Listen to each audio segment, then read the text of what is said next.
Okay, hi, I'm back, and we're doing another segment on rental questions, concerns, opinions. That's how I should relate to all this type of video. This is just what it's all about. It's all about conversation, sharing information. Everybody just giving their opinions and their experience, and so such and so forth. So right now I'm going to discuss things relating to looking for homes and the types of questions that you may be asked. I would say this. I think that if you're a single person, you can have difficulty because there's some people have their opinion and their criteria and they have their interests as to who they want to rent. You can have difficulty with being a family. You can have difficulty like that as well. I do know that income is really major. Credit is really major. Any other sensitive information that relates to a person's background when it comes to how they conduct business. Now, I just would love to know how many people feel this way. How many people think that certain information is only limited to housing, and it does not give you as much leeway as some people who have to divulge that information. It doesn't give them as much leeway as they take advantage of.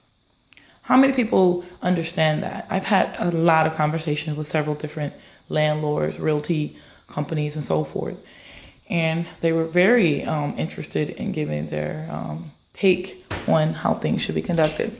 Number one, when it comes to your credit, okay, some people have really great credit. Some people have not so great credit, but it doesn't mean that their credit relating to anything with housing is bad.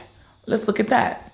When it comes to background checks for credit history, sometimes it's a good idea, I think, to specifically request what information are you seeking entirely for this particular home or unit.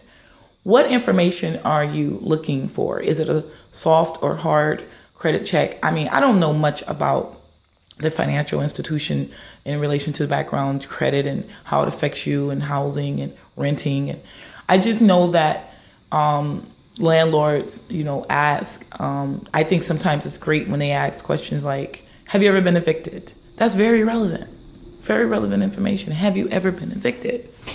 And things like, how long have you been employed? And are you employed full-time, part-time? That's relevant.